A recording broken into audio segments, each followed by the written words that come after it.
Tal y como me trata mi prima, me gustaría que, como mi prometido que es, no tuviese más relación con ella que la justa y necesaria. Hola, soy TVN Revisar, tu canal para seguir cada emoción de Valle Salvaje y mucho más. Bienvenidos. La salud de Raimunda empeoraba por momentos. Su rostro, antes curtido por la vida y las desilusiones, mostraba ahora una palidez alarmante. Matilde la observaba desde una silla junto a la cama, conteniendo la respiración cada vez que la mujer cerraba los ojos por demasiado tiempo. Atanasio, por su parte, se había pasado la noche entera en vela, yendo y viniendo con infusiones, mantas y compresas tibias. Al amanecer, el doctor llegó al fin, cargando una maleta de cuero y una expresión que no prometía alivio. Tras examinarla en silencio durante varios minutos, se levantó con gravedad. Su estado es delicado, muy delicado. El cuerpo está agotado. Si no mejora en las próximas horas, temo lo peor. Matilde y Atanasio intercambiaron una mirada desesperada. El doctor les explicó que Raimunda necesitaba reposo absoluto, sin estrés, sin visitas inoportunas. Cualquier agitación podía ser fatal. ¿Y no se puede hacer nada más?, preguntó Atanasio, con voz rota. Lo esencial ahora es que se mantenga tranquila. La mente, en estos casos, también es medicina. Cuando el doctor se marchó, Matilde tomó la iniciativa. Se sentó junto a Raimunda, que apenas podía mantener los ojos abiertos. Tienes que luchar, Raimunda, no por nosotros, sino por ti. Has vivido tantas cosas. No puedes irte así, con el corazón lleno de rabia. Raimunda la miró con esfuerzo. No es rabia, es decepción. Y eso no se cura fácil. Atanasio se acercó, con lágrimas en los ojos. No digas eso. Madre, estoy aquí por ti. Desde todo por cuidarte. Hasta el odio por ese hombre. Raimunda cerró los ojos, pero su mano buscó a tientas la de su hijo. La apretó con suavidad, quizás en señal de reconocimiento, quizás como despedida. El gesto bastó para hacer llorar a Matilde, que salió discretamente al pasillo para dejar que madre e hijo compartieran ese instante sin testigos. El silencio de la casa pequeña era sepulcral. Solo se escuchaba el viento acariciando las ventanas y el susurro de la vida que aún se resistía a apagarse. Nadie lo decía en voz alta, pero todos sabían que ese día podía ser el último para Raimunda, y aunque cada uno lo procesaba a su manera, una certeza recorría sus corazones. Si ella se iba, algo profundo se rompería en todos.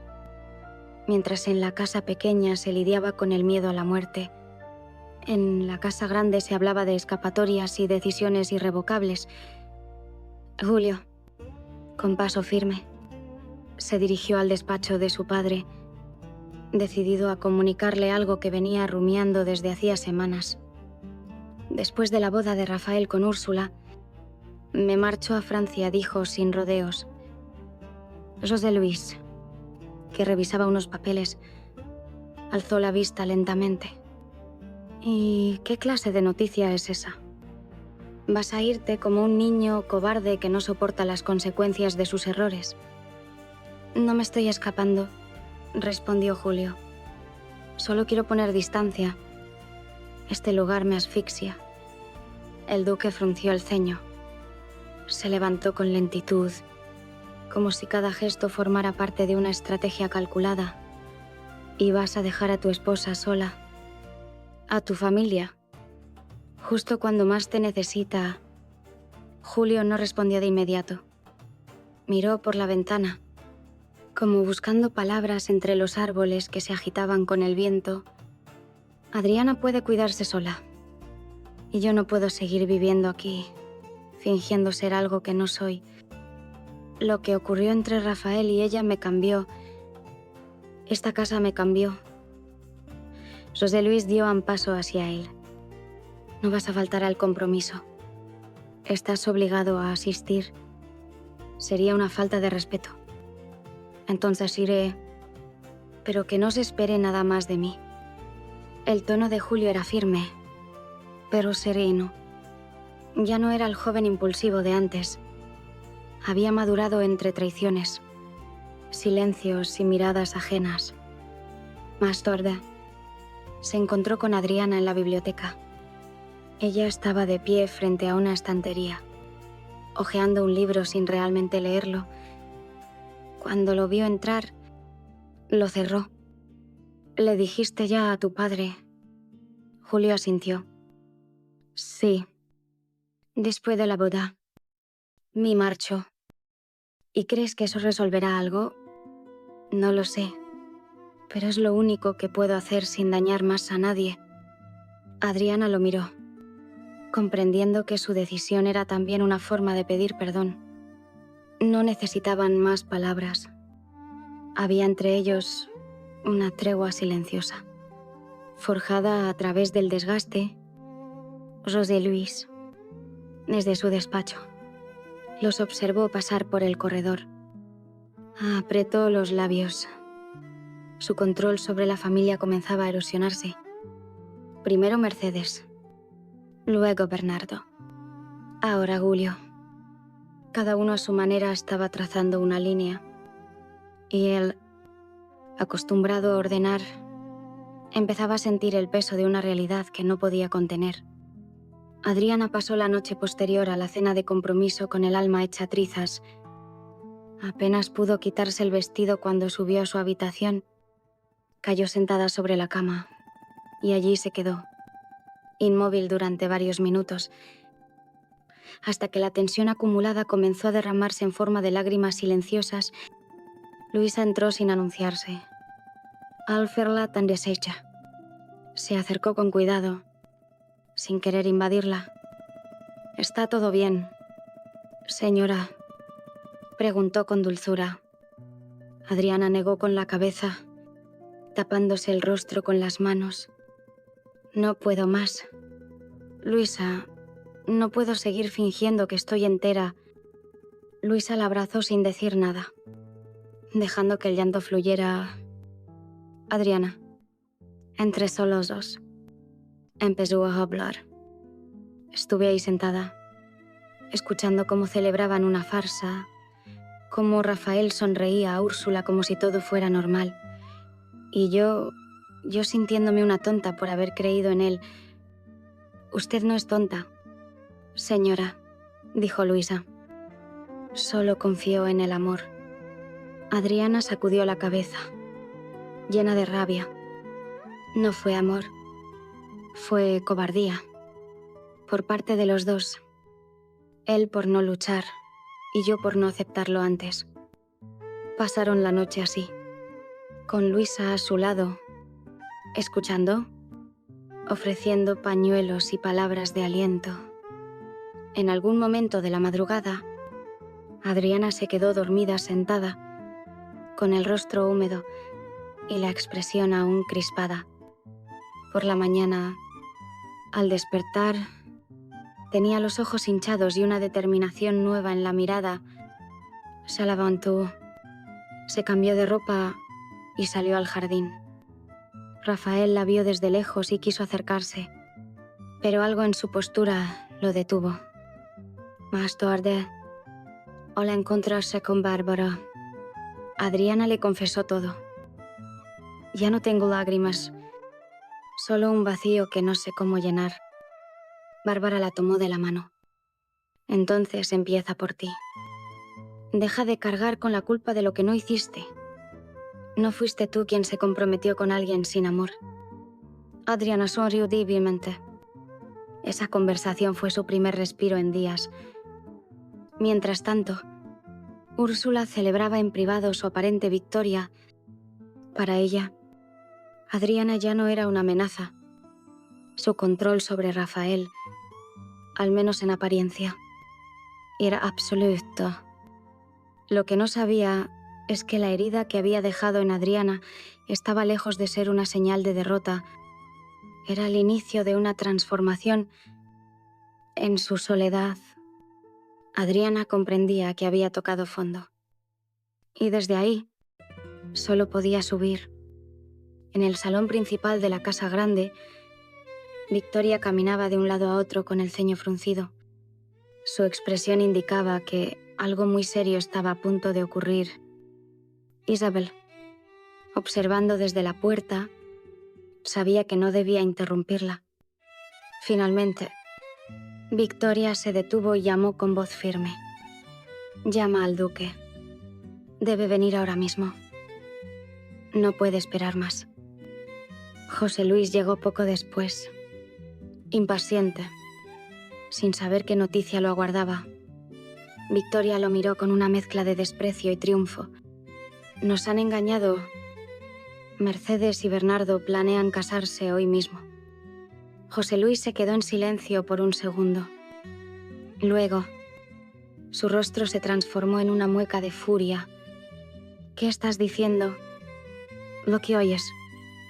Esta tarde, en secreto, mientras nosotros celebrábamos cenas y acuerdos, ellos preparaban una ceremonia». José Luis caminó hasta la ventana, respirando con dificultad. Lo sabía. Sabía que esa mujer no podía obedecer. Victoria se cruzó de brazos, desafiante. «Y tú no hiciste nada. Aceptaste su desafío cuando la dejaste quedarse en esta casa. Ahora ya es tarde. ¿Dónde será?», preguntó él, girándose bruscamente. «Eso es lo que aún no sabemos con certeza. Podría ser en la Cruz de las Almas. Bernardo iba allí de niño. Pilar solía acompañarlo. Hay algo simbólico en ese lugar para él. Entonces iremos allí». Pero no solo se añadió el duque. «Pediré que algunos hombres nos acompañen. No pienso tolerar esta desobediencia». Victoria asintió. Por primera vez en mucho tiempo, estaban de acuerdo en algo de tener esa boda. Era prioritario. No por el escándalo, sino por el orgullo. Ambos sentían que Mercedes les había fallado como hija, como sobrina, como símbolo de lo que debía permanecer bajo control. Mientras tanto, en la casa pequeña, Mercedes ultimaba detalles, vestida con sencillez, pero con una belleza que deslumbraba. Repasaba mentalmente cada paso. Sabía que no podían permitirse errores. Un movimiento en falso y todo se vendría abajo. «¿Estás lista?», le preguntó Bárbara, entrando en la habitación. «Más que nunca. Tienes que darte prisa. Rafael vendrá a buscarte en cualquier momento». Mercedes asintió. La determinación brillaba en sus ojos. En otro rincón de la finca, Rafael preparaba el coche. No dijo una palabra. Su rostro serio, su respiración controlada, su atención al mínimo detalle, todo indicaba que estaba dispuesto a ayudar a Mercedes a escapar de un destino impuesto. La cuenta regresiva había comenzado. Dos mundos avanzaban en direcciones opuestas, uno hacia la libertad, el otro hacia la represión, y ambos sabían que el choque era inminente. El día avanzaba con una tensión casi insoportable. En la casa pequeña, Mercedes descendía las escaleras con paso firme. Su vestido, aunque sencillo, resaltaba su elegancia natural. Cuando apareció en el salón, varios de los presentes se giraron a mirarla, sorprendidos por su porte. Bárbara fue la primera en alabarla. «Estás preciosa», dijo. Conteniendo la emoción, Mercedes sonrió con gratitud. A su lado, Amadeo, que había sido invitado por cortesía, también comentó. Nunca vi una novia tan serena. Hay algo en tu mirada que impone respeto. Mercedes agradeció con una inclinación de cabeza. Todo estaba listo. Solo faltaba que Rafael llegara con el coche. Mientras tanto, en el comedor de la casa grande, Victoria organizaba los detalles del operativo junto a José Luis. Aunque aún no sabían el lugar exacto de la ceremonia, daban por hecho que sería en la Cruz de las Almas. Isabel, que seguía escuchando todo con atención, no perdía detalle. Por su parte, Rafael cumplía con una de las tareas asignadas: distraer a Úrsula. Ella lo encontró en el patio y, sin previo aviso, comenzó a hablarle de la boda. «Estuve hablando con tu madre», dijo con fingida dulzura, «y he decidido organizarlo todo con ella. Así tú no tendrás que preocuparte por nada». Rafael se detuvo en seco. «Perdón. Sí. Amor, tú estás tan ocupado. Me pareció justo que me adelantara algunas decisiones». «¿Qué decisión?», preguntó él, cada vez más incómodo. «La iglesia, los invitados, la música. Incluso hablamos de los trajes». Rafael la interrumpió, ya sin poder disimular su molestia. «Úrsula, esto no puede ser. No tienes derecho a planear algo tan importante sin consultarme». «Lo hago por ti», protestó ella. «Por nosotros, porque quiero que todo sea perfecto». «¿Perfecto para quién?», respondió él, dolido. «Esta boda es una farsa». Úrsula quedó petrificada. Rafael, sin añadir nada más, se dio media vuelta y se alejó. Debía prepararse para recoger a Mercedes. El tiempo apremiaba y cada minuto era crucial. En otro lugar de la finca, Adriana se encontraba con Irene. Ambas hablaban en voz baja, tratando de entender cómo Rafael había permitido que todo llegara a ese punto. Irene insinuó que Rafael no estaba tan convencido de su compromiso como parecía, y Adriana, aunque dolida, no lo negó. «Tal vez ya es tarde», dijo Adriana, «pero ojalá no lo sea para Mercedes». Y en efecto, no lo era. Mercedes, acompañada ahora por Bárbara, aguardaba tras la puerta, con el corazón latiendo fuerte. A lo lejos se escuchó el sonido de un carruaje. Rafael había llegado. El plan estaba en marcha. Mercedes subió al carruaje conducido por Rafael con un leve temblor en las manos. No por miedo, sino por la emoción contenida. Rafael la recibió con una mirada seria, sin palabras innecesarias. Se pusieron en marcha rápidamente, cruzando los límites del jardín hacia el camino de tierra que los llevaría a su destino verdadero. Mientras tanto, en la cocina de la casa grande, la tensión doméstica también crecía.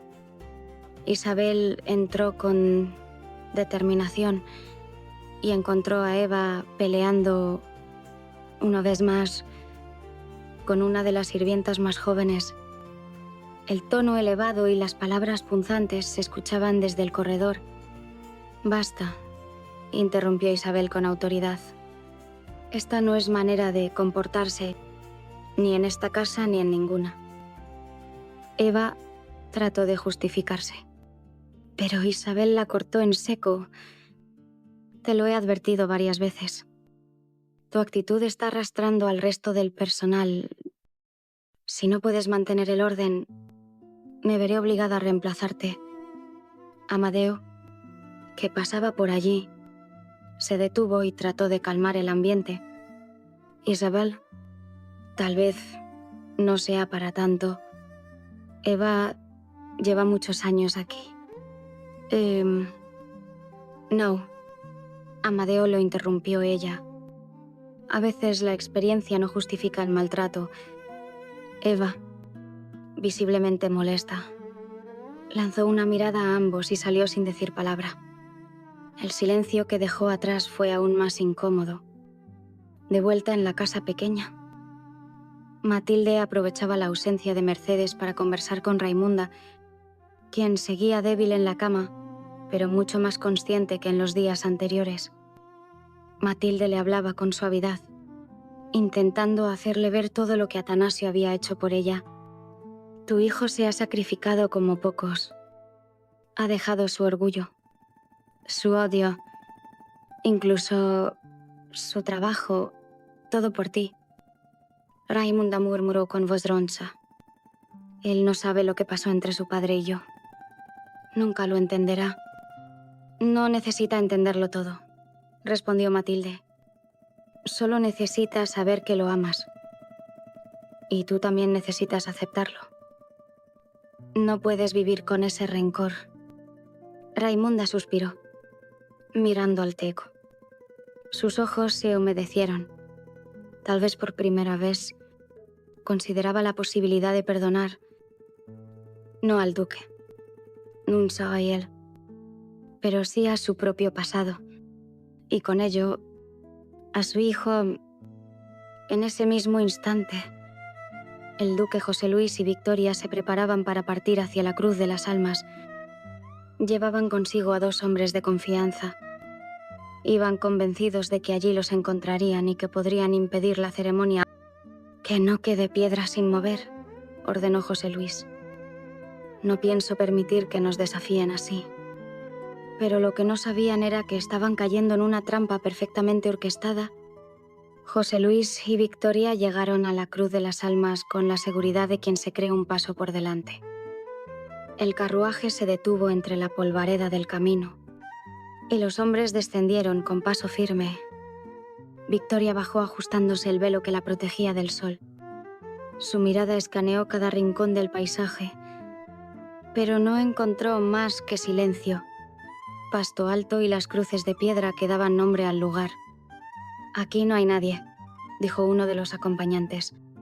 Mirando alrededor. Imposible, resopló José Luis. Este era el sitio. Victoria caminó un poco más adelante, examinando los bordes del terreno. Esperaba encontrar un altar improvisado, un sacerdote quizás, flores u velas. Pero no había ni rastros de ceremonia, ni siquiera huellas recientes. Nos han engañado, murmuró.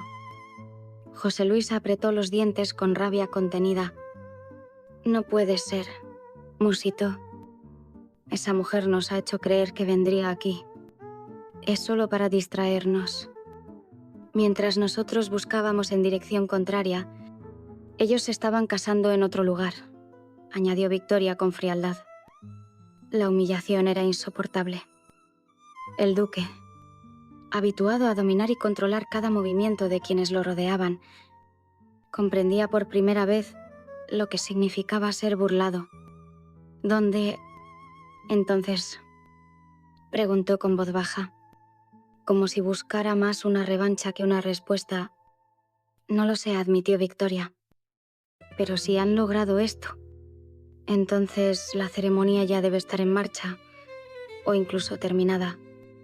José Luis dio media vuelta y se dirigió al carruaje sin despedirse de nadie. Subió de un salto, cerrando la portezuela con un golpe seco. Victoria lo siguió en silencio. Sus pensamientos ardían, su orgullo herido se convertía en veneno. No era solo la pérdida de autoridad, era el reconocimiento de que Mercedes había ganado. Mientras regresaban al palacio con las manos vacías, al otro lado del valle, la verdad emergía como el sol tras una tormenta. Mercedes y Bernardo no solo habían logrado despistarlos, sino que habían encontrado un rincón aún más sagrado y secreto para celebrar su unión. Allí no llegaban los rumores, ni las órdenes familiares. Allí solo existían ellos dos. De vuelta en la casa grande, Isabel se acercó discretamente a Adriana. No los encontraron, susurró. ¿Estás segura? Sí. He recibido la confirmación. Llegaron tarde. Mercedes ya no está allí. Adriana soltó un suspiro que llevaba horas conteniendo. Por primera vez en mucho tiempo. Sonrió sin remordimientos. Entonces lo lograron. Sí, lo lograron. Y mientras el duque hervía en su propia derrota, la historia estaba siendo escrita sin su consentimiento. En un rincón apartado del valle, lejos de la vigilancia de José Luis y Victoria, se alzaba una pequeña capilla semiderruida por el tiempo, conocida solo por unos pocos. Ahí, bajo la sombra de un roble centenario, Mercedes y Bernardo se tomaban de las manos frente a don Julián, el sacerdote que había aceptado celebrar la unión en secreto. El ambiente era sereno, sagrado. No había música ni invitados, pero sí una calma profunda que lo impregnaba todo. Los rayos del sol se filtraban entre las hojas del árbol como bendiciones silenciosas. Mercedes vestía con sobriedad, pero irradiaba una belleza serena. Bernardo, con el cabello peinado hacia atrás y un traje sencillo, no dejaba de mirarla con una mezcla de amor y asombro. Don Julián abrió el libro con manos temblorosas. Llevaba años siendo testigo de bodas, pero ninguna como aquella. Sabía que lo que estaban haciendo no solo era un acto de amor, sino también un acto de valentía. Estamos aquí reunidos para consagrar la unión de Bernardo Gálvez de Aguirre y Mercedes Alcántara, dijo con voz clara. Dos almas que, contra viento y marea, han decidido caminar juntas. Mercedes respiró hondo. Bernardo le apretó suavemente la mano. ¿Prometes, Bernardo, amar y respetar a Mercedes todos los días de tu vida, incluso cuando el mundo los niegue? Lo prometo, respondió sin vacilar. ¿Y tú, Mercedes? ¿Aceptas a Bernardo como tu esposo, aun cuando tu apellido no te proteja de las consecuencias? Lo acepto y lo elijo. Cada día. El sacerdote sonrió y, tras una breve oración, los declaró marido y mujer. Lo que Dios ha unido en este momento, que no lo separe el miedo, ni la familia, ni la costumbre. El beso que siguió fue suave, silencioso, pero cargado de significado. No era un gesto teatral ni una pose para las apariencias. Era la culminación de una lucha, el fruto de una decisión tomada desde el corazón. Tras la ceremonia, se quedaron unos minutos bajo el árbol, sin hablar, solo respirando juntos. Rafael, que había actuado como cómplice en la huida, se acercó y los felicitó en voz baja. Ahora son libres, dijo. Pero recuerden la libertad. Hay que protegerla cada día. Mercedes lo abrazó brevemente. Gracias, Rafael. Sin ti, esto no hubiera sido posible. Mientras regresaban en el carruaje por rutas secundarias, conscientes de que debían evitar cualquier encuentro con el duque, Bernardo tomó la mano de su esposa. A partir de hoy, pase lo que pase, no ci soltaré nunca. Ella, con la mirada fija en el horizonte, le respondió. Ni yo a ti. El valle, testigo de tantas historias de sumisión y miedo, acababa de presenciar una página distinta, la del amor que se impone incluso a quienes siempre creyeron tener la última palabra. Al regresar a la casa pequeña, Mercedes aún llevaba en los ojos el brillo de quien ha logrado lo imposible. Bárbara fue la primera en recibirla, con una mezcla de sorpresa y alivio al ver que todo había salido bien. ¿Lo lograron? Preguntó con un susurro emocionado. Mercedes asintió y se quitó el velo con cuidado. Sí, ya soy la esposa de Bernardo. Bárbara la abrazó con fuerza. Entonces ya no podrán separarlos nunca. Eso espero. Pero debemos seguir con cautela. Aún pueden intentar algo. Mientras tanto, en otra ala de la finca, el duque y Victoria volvían de su fallida expedición. La frustración era palpable en sus rostros. Ninguno decía una palabra. Pero el silencio lo decía todo. Habían sido burlados por completo. Isabel, que los vio llegar desde una de las ventanas, avisó a Adriana de inmediato. Están de vuelta y no se ven precisamente contentos. Adriana bajó con paso calmo a la cocina, donde Luisa ya preparaba una infusión. ¿Qué harán ahora?, preguntó Luisa. Lo que siempre hacen, rugir y amenazar. Pero ya no pueden detener lo que ya ha ocurrido. En el despacho, José Luis se desquitaba con palabras llenas de veneno. Esa mujer nos ha desafiado de frente. ¿Qué clase de ejemplo da eso? Victoria, aún recuperándose del ridículo, tomó asiento con lentitud. El tipo de ejemplo que podríamos haber evitado si no la hubiéramos presionado tanto. No me vengas con excusas ahora. Teníamos que haberla expulsado antes. Y tú debiste haber controlado a tu hijo. Pero no lo hiciste. La discusión se detuvo cuando Isabel tocó a la puerta. ¿Disculpe? Señor, hay algo más.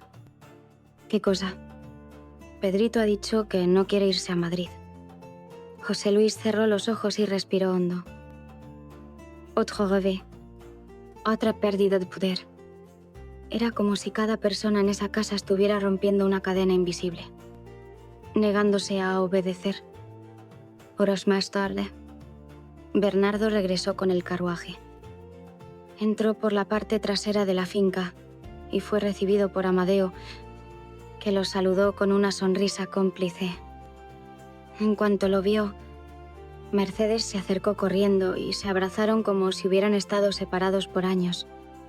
¿Todo tranquilo?, preguntó Bernardo. Hasta ahora. Sí, pero será cuestión de tiempo para que intenten algo más. Entonces estemos listos. Adriana, desde el pasillo, los miraba con admiración. No había envidia, solo respeto. En silencio.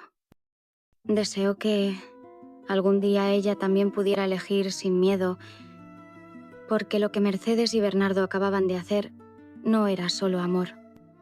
Era una revolución en medio de un mundo que no perdona la libertad. La tensión en la casa grande alcanzaba niveles insoportables. José Luis, encerrado en su despacho, repasaba mentalmente cada uno de los pasos que había dado o dejado de dar en los últimos días. Sabía que había perdido.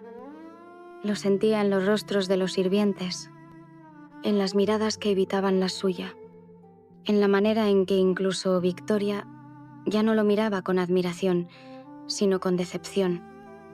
Mientras tanto, Bernardo entró por una puerta lateral, cruzó los pasillos con paso firme y llamó suavemente a la puerta del despacho. «¿Puedo pasar?» José Luis, sin levantar la mirada, gruñó una respuesta afirmativa. Bernardo entró y cerró la puerta tras él. El silencio que los envolvió era tan denso como el aire antes de una tormenta. «Quiero que sepa que ya es oficial», dijo Bernardo. «Mercedes y yo estamos casados». José Luis alzó la vista lentamente, como si las palabras le costaran comprenderse. «¿Te atreves a venir aquí a presumirme tu desobediencia?» «No vine a presumir nada. Vine a hablarle como un hombre libre». El duque se levantó de golpe, tirando la silla hacia atrás. «Tú no eres libre. Te has burlado de mí, de esta casa, de nuestras normas No me burlé de usted. Solo me negué a seguir siendo su marioneta. Mercedes es mi hija. No tenía derecho. Ella no es propiedad de nadie. Y mucho menos suya. José Luis temblaba de ira. Bernardo, en cambio, estaba sereno.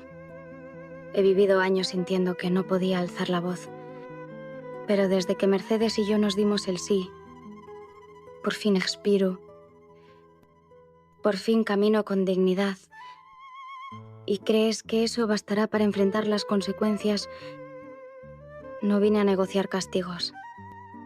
Vine a decirle que ya no tiene poder sobre mí. Ni como padre, ni como señor de esta casa. El duque apretó los puños. Esto no ha terminado. Bernardo, has desatado una guerra. Si eso piensa, entonces será usted quien la alimente.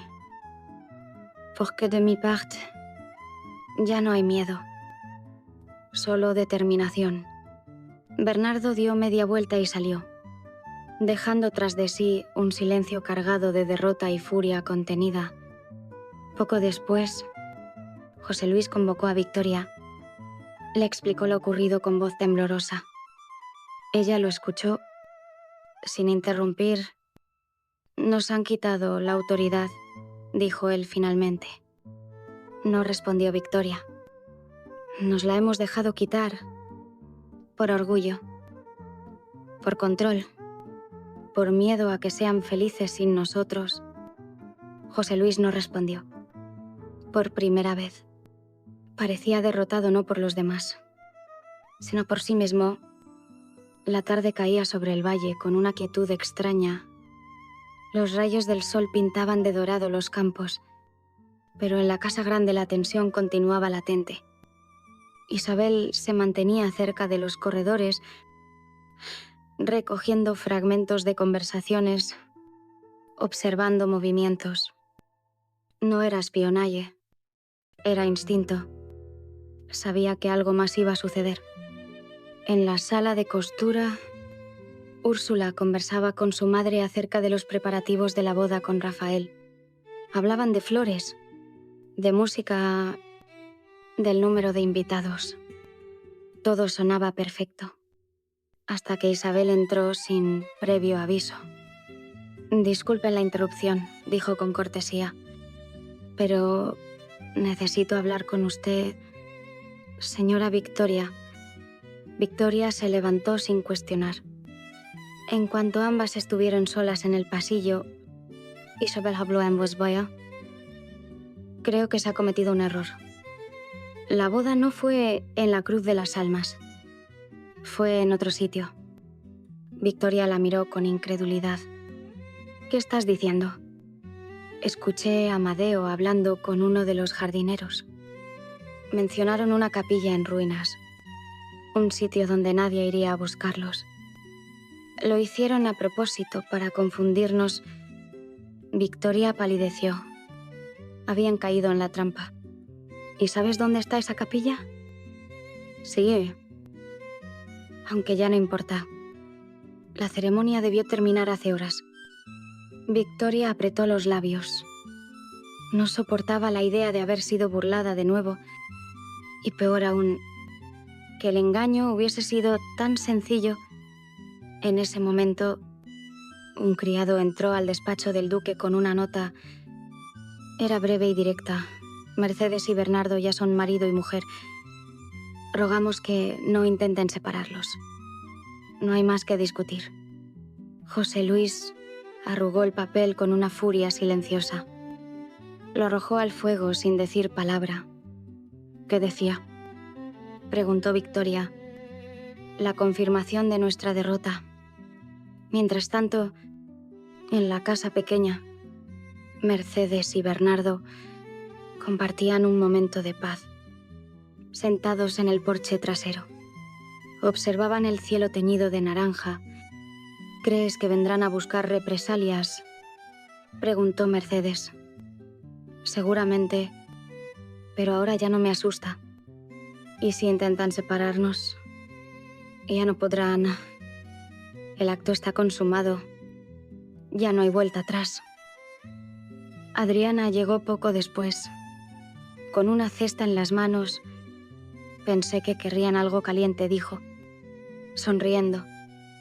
Los tres compartieron una cena simple pero significativa en cada palabra, en cada silencio. Se sentía el alivio de haber hecho lo correcto. A pesar del temor, a pesar de las consecuencias. Porque el amor, cuando se decide con valentía, deja de ser solo un sentimiento. Se convierte en un acto de rebelión, en una bandera que no puede ser arriada por el miedo ni por el poder. Esa noche, el valle entero pareció guardar silencio ante lo inevitable. Las luces en la casa grande se apagaron más temprano que de costumbre. Nadie tenía ánimos para conversaciones largas ni cenas extendidas. La humillación recorría los muros como un fantasma. José Luis, encerrado en su despacho, no había dicho una palabra desde que recibió la nota. Victoria, por su parte, se refugió en su habitación con una copa de vino, murmurando para sí misma que nada volvería a ser como antes. En la casa pequeña, en cambio, reinaba una paz sencilla. Mercedes y Bernardo pasaron su primera noche como esposos entre risas suaves y promesas susurradas. No hablaban del pasado ni del futuro, solo de la hora. Cada gesto, cada mirada, confirmaba que habían hecho lo correcto. ¿Te das cuenta de lo que hicimos?, preguntó Bernardo, acariciándole el cabello. Nos elegimos. Por encima de todo, respondió Mercedes. Y aunque venga la tormenta, estaremos juntos. Esa es nuestra victoria. Mientras se abrazaban, Matilde preparaba una infusión en la cocina. Raimunda, aunque aún débil, había logrado dormir por primera vez sin fiebre. Atanasio se había acomodado en una silla junto a su cama, roncando suavemente con la cabeza colgando. Matilde los miró con ternura. El amor también puede curar, murmuró para sí. En la casa grande, Isabel se sentó en su rincón habitual y escribió unas líneas en su cuaderno de notas. Una costumbre que había adoptado desde que entendió que la memoria también puede ser resistencia. Hoy Mercedes ganó, no por desobedecer, sino por ser fiel a sí misma. Y Bernardo la siguió, porque entendió que obedecer sin amor no es obediencia, es condena. El duque ha perdido algo más que autoridad, ha perdido el respeto. Y Victoria ha descubierto que el control sin afecto es una forma de soledad. Cerró el cuaderno y lo guardó con cuidado. Sabía que pronto cambiarían muchas cosas, que vendrían enfrentamientos, quizás exilios, tal vez ruptura, pero lo que se había sellado esa tarde no se rompería fácilmente. En el horizonte, el nuevo día despuntaba. Y aunque los viejos poderes aún resistían, la semilla de algo nuevo ya germinaba. Una historia de amor había vencido al miedo, y con ella, tal vez, vendrían más. Los acontecimientos narrados en el capítulo 195 de Valle Salvaje representan un punto de quiebre definitivo. La boda de Mercedes y Bernardo no es solo la consumación de un amor largamente perseguido, sino también el acto más desafiante y valiente frente a un sistema familiar construido sobre el control, el miedo y la obediencia forzada. Mercedes, al elegir el amor por encima del mandato patriarcal, se convierte en símbolo de dignidad. Bernardo, al sostenerla en esa decisión y enfrentar sin temor a su padre, se libera del yugo emocional que lo oprimía desde niño. Juntos, demuestran que es posible reconstruir la historia con otras reglas. Adriana, aunque aún marcada por su propio dolor, comienza a resurgir como una figura cada vez más consciente de su valor. Su cercanía a Mercedes en este momento clave no solo la humaniza, sino que la posiciona como una futura aliada en el nuevo equilibrio que están haciendo en el valle. José Luis y Victoria, derrotados, no solo pierden el control sobre sus hijos, sino también el respeto que creían eterno. Han sido superados no por la fuerza ni por la traición, sino por la verdad, por una voluntad inquebrantable de amar sin condiciones. Este capítulo es, en esencia, una revolución silenciosa, el inicio de un nuevo orden donde la palabra familia ya no significará sumisión, sino elección, y donde cada personaje deberá enfrentarse a sus propias decisiones, sabiendo que el futuro ya no pertenece a los que mandan, sino a los que se atreven